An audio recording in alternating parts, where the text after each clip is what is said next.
Now welcome to another edition of Let's Talk Some Star Wars, where this time we'll be taking a look at and discussing the results of the poll that asked, what upcoming Star Wars series on Disney Plus are you most looking forward to? As usual, then I'll also be reading and responding to some of the comments left on the poll. And so let's right away get to those results, where we'll see that 8% of voters said Andor was what they were looking forward to the most, 9% said it was The Bad Batch Season 2, 38% then went with The Mandalorian Season 3, which left 22% to say Ahsoka, and a final 23% to say they weren't looking forward to any of these. Which is a pretty high number and should be maybe a little alarming to Disney when you really stop and think about it, because that's roughly a quarter of all voters, and nearly all of these people who voted are Star Wars fans in some capacity, you would have to figure, or maybe were at some point and perhaps consider themselves less so lately. Anyway, it's pretty crazy that nearly a quarter of fans who responded to this poll have no interest in any of these upcoming projects.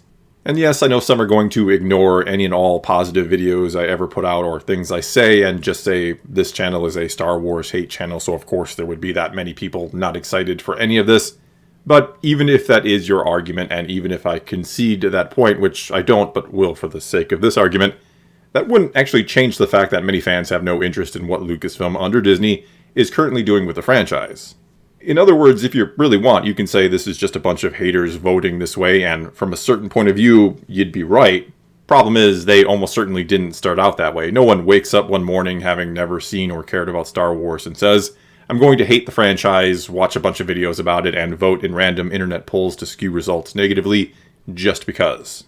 Nearly every single one of the, what turns out to be almost 7,000 people who clicked on the not looking forward to any of this is or are Star Wars fans who have essentially been lost along the way, if you will, or are starting to maybe give up a little bit and don't see any interest in any of these next 4 upcoming shows, which is kind of sad and depressing when you think about it. It's sad to see so many fans turning away from something they once probably really cared about and enjoyed or even loved. And though, again, I know many out there think I hate Star Wars and just want to bash it all the time, and yeah, I have been disappointed by a lot of it lately and make my fair share of criticism videos, but there's few things I'd want more than to see that 23% or those 7,000 people come back to the franchise because Disney got their you-know-what together and we're creating truly quality content that we can all enjoy, or nearly all enjoy. There's, of course, no way to please absolutely everybody. But anyway, what I'm saying is it doesn't bring me any joy, and I wish things were different for Star Wars. I wish 0% of people had went with the not excited for any of this option. But before I keep rambling, let's now get to some comments. But not before, once again, just very quickly taking a moment to say thank you to everyone who votes, comments, or watches these or any of my videos. It is all greatly appreciated. Also a big, big thank you to everyone who supports this channel over on Patreon. And so let's now kick this off, as we always do, with the top-rated comment, which this time came to us from Vaughn Sowards, who said, Kenobi lost the magic for me. As I turned on the new episodes, I would think, maybe this time it will be different. It was like being in an abusive relationship. And honestly, I think this comment pairs pretty well with what I was just saying, that of those 23% of fans who voted not interested in any of this, how many do you think wish they were interested in all of it? Most of them, if not nearly all of them, I would say. Again, virtually no one starts out hating Star Wars just because, or watches one movie, or maybe a couple episodes of a show and decides to devote large amounts of time to watching hate videos about something. And I'm also sure there are plenty of fans in that remaining 77% who voted for one of these shows who basically still share that same sentiment, that they are kind of feeling like they hope this is the time they finally get it right, that they've been unhappy with a lot of things that Disney has been doing with Star Wars, yet they keep coming back for more because they so badly want it to be different this time. Which isn't to say that, of course, nobody loves Star Wars or is happy with what Disney is doing, but that 23% again is a pretty high number when you think about it, because once again, those fans started out probably loving Star Wars and being hopeful for what Disney was going to bring to the table, and have been obviously very disappointed and not enjoying, well, any of it, or not looking forward to any of the upcoming content. Alright, now let's move on to this comment from mcash23, who said, hard to get excited for any of them after the last couple of series. Would have been excited for Mando Season 3, but the end of Boba Fett kind of sucked the excitement out of it. I don't want to see another season of the dynamic duo when I know Grogu should be with Luke, and hopefully disrupting sequel trilogy canon so that we can try a different direction. totally ruins the emotional ending of Season 2, and there's less freedom to pursue new stories because Mando babysitting Grogu made too good of a merchandising opportunity. Ahsoka might be more interesting because I want to know what happened to Ezra, but similarly to Mando Season 3, my hopes for potential sequel erasure in Ahsoka have been dashed by Book of Boba Fett. Then we also have this one from Stacy A, who said, I was looking forward to Mando Season 3, but I'm beyond disappointed with how they hit the reset button to get Grogu back on board in Book of Boba Fett. It smacks of Lucasfilm putting merch above storytelling, and it's left a really bad taste in my mouth. Then there's this one from HH Night Reviews, who said, I adore Grogu, but I was very disappointed that he was reunited so quickly with Mando. As the old saying goes, how can we miss you if you never go away? Also, we have this one from Blob Snail, who said, The Mandalorian seems to be the only thing Disney can get right at the moment, but even his story has been damaged, with Grogu being immediately shoehorned back into it without giving the character any chance to grow without each other.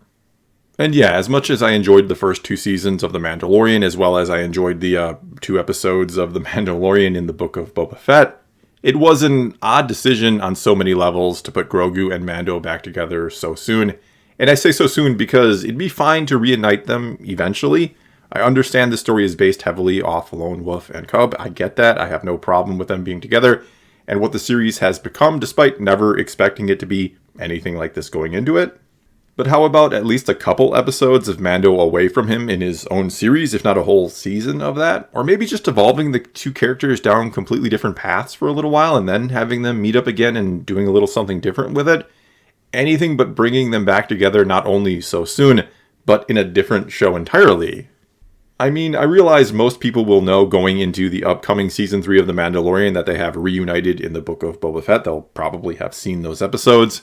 But imagine anyone who watches The Mandalorian down the road or in the future who doesn't know there's essentially 2 episodes of the Book of Boba Fett that they'll need to watch, and they'll jump from the end of Season 2 right to the start of Season 3 and then have that whole emotional ending completely undercut by the 2 just being back together again.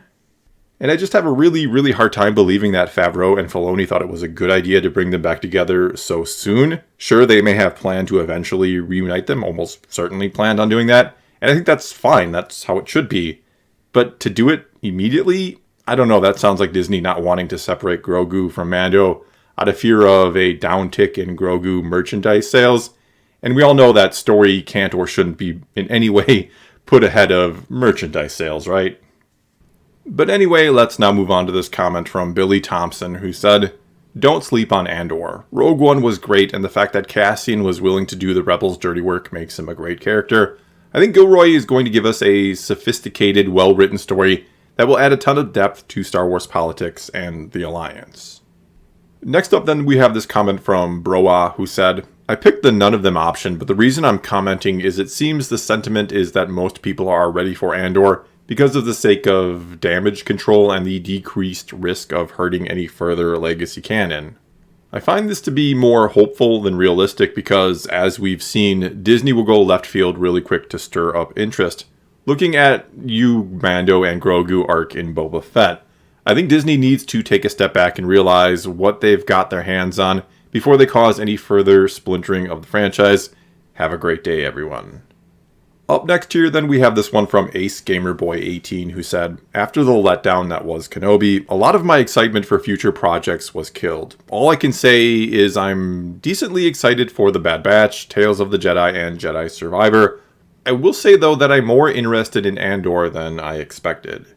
Then there's also this one from Fascist Gamer 651, who said, Honestly, I'm looking forward to Andor. I have zero expectations going into it, and that's usually where Disney excels at with Star Wars. They cannot handle legacy characters for the life of them without trying to reimagine them. Unfortunately, they only treat the story with care when it's characters that they've created. And Andor is such a curious project, isn't it? There's a part of me that's really hopeful and excited because this could be something different or feel like something different out of Star Wars. This could be a kind of political spy thriller with a lot of intrigue and depth to it, assuming it's well written, of course. But it does still have that problem of us knowing more or less how things go for our 2 main characters, those being Andor and Mon Mothma. Not to mention the overall story, it is still Rebels vs. Empire. However, that said, I think this one does have the benefit of kind of flying under the proverbial radar, and there's just not a lot of hype around it in general right now. I don't think a lot of people are expecting too much from it at all. So in theory, it could end up being a pleasant surprise if it turns out to be solid, and a big surprise if it turns out to be really good. Then again, with it flying so far under the radar, you do worry about them, like one of the comments said, doing something stupid to draw attention, and then just kind of ruining the whole series. Alright, and next up here we have this comment from Austin Richardson who said, Ahsoka is my second favorite Star Wars character, and I love Rebels, so I have high hopes for Ahsoka. Mando Season 3 is a close second. Also then there's this comment from Tonberry Queen who said, Ahsoka, but only because that's probably when I'll finally get to see my favorite character, Thrawn, in live action, and that may be the closest I'll get to actually seeing him in a Star Wars show of his own. And yeah, call me a fool if you want to, but I do have high hopes for Ahsoka. I know I never say anything positive except for when I actually do. But I have high hopes for it for a few different reasons, not the least of which is Dave Filoni being the one behind it. And we all know his love and appreciation for the character of Ahsoka. Though, yes, maybe his love goes a bit too far and he does kind of push her a bit too much. But I still think she deserves her time to shine in the spotlight by herself, kind of out from under the shadow of Anakin, even though a lot of the rumors about the series say that Hayden Christensen, or I believe it's been confirmed, that Hayden Christensen is going to be it, that we're going to get glimpses of Vader and Anakin and flashbacks and all that sort of thing. Nevertheless, it will be nice to maybe see Ahsoka out from under the shadow of Anakin. Either way, I do have to imagine and hope that Filoni is not going to let us down with this one. That we could maybe see some truly unique things in the series too, like dig a bit more into the mysteries of the Force, keeping in mind Ahsoka has been to Mortis, the world between worlds, and all of those sort of things. And that the background of the logo does kind of look like it may relate to all of that. We could also, during our search for Ezra, go to Wild Space or the Unknown Regions. This could not only bring Thrawn into live action, and I think he almost certainly will be in the series, but it could bring the Chiss ascendancy to the forefront. And kind of speaking of all that, if you were a fan of Rebels, which I was, this, is in many ways going to be a sequel to that series. In other words, there's a lot of opportunities to go to new places and explore new things and have a really open-ended type story, or one where we don't know how it ultimately has to end. I really hope we do go to Wild Space and end up going to some really unique and different places. Let's do something a little different with Star Wars in this series. Alright, and let's now move on to this comment from Dark Sellafiel, who said, Star Wars animation seems to be the only thing that has been solid lately. While I get annoyed that the first season of Bad Batch had a lot of cameos and remember this character, it was still overall enjoyable, so I'm looking forward to Season 2. I couldn't care less about the rest of the projects that Disney has announced, because they've proven that they are incapable of doing live-action Star Wars. We also then have this comment from T, who said, I really liked The Bad Batch. Other than not giving Echo enough attention, they didn't make any major plot blunders. I'm excited to see a clone rebellion if that's where the story goes. There's also this one from Lady Ruscoline, who said, this was really difficult for me to pick. I loved Rogue One, Bad Batch Season 1, and both seasons of The Mandalorian. However, I picked Bad Batch Season 2 as I know where Andor is heading, and I'm worried about the Favreau-Filoni projects now due to how disappointing the Book of Boba Fett was. Bad Batch Season 2 is from the animation department, which has a proven track record, and I have no idea where the story is going. And I absolutely agree that the Star Wars animation department rarely ever disappoints, and we'll just sort of forget about Resistance. I think that was Disney trying to make an animated show on a really, really tight budget, tighter than even Rebels, and claiming it was anime-inspired as a way to fool us into thinking it wasn't cheap, it was actually a design choice. Anyway, as a huge fan of the Clone Wars, I loved that Bad Batch looked like and felt like a sequel to that series, and I enjoyed it by and large, though I almost wish they would have kept the anthology style from Clone Wars and bounced around the galaxy a bit more, and yeah, they could absolutely keep the Bad Batch as one of the sort of main characters or storylines that they go to frequently, because I have really enjoyed what they've done with those characters, but that we also, maybe got some other perspectives as well. I also wish, just like Clone Wars did, especially in the later seasons, that we had multiple episode story arcs, or more of them, or just all of them.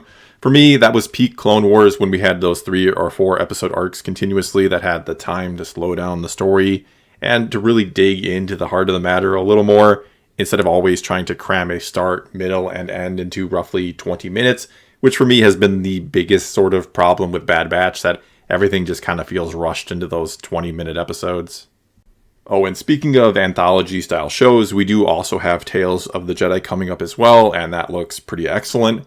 The only reason I didn't put it on the list to be voted on is because, well, I have a limited number of options for the poll, and that one, for better or worse, is going to be a much, much shorter series. It's only going to be a handful of really short stories, and I did figure that a lot of people were going to want to go with the not looking forward to any of these options, and if I didn't put that option up there, the comments would have just been filled with people telling me that they would have voted for that instead.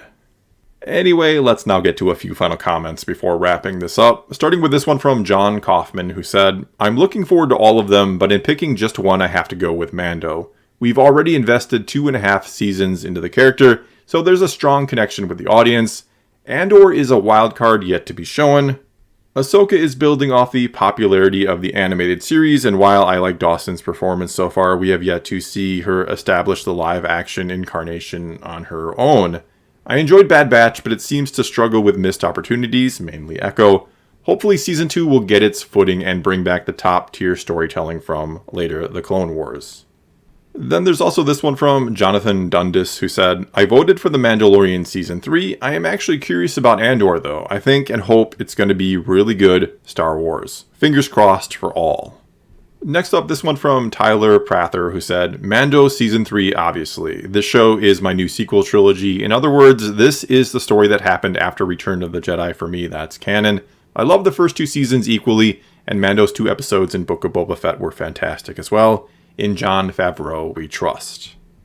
And finally here, we have this comment from Simon Yesh, who said, "Despite being let down by Kenobi, I am still looking forward to all 4 of these shows. I just hope Disney starts going uphill from here. I know, wishful thinking." Well, that's all I've got for this time. Now it's your turn to take to the comments below and tell me which one you're looking forward to the most, or if you're not looking forward to any of these, or maybe looking forward to something else entirely. Whatever the case may be, leave your comments below. Let's talk some Star Wars. And until next time, thanks for watching.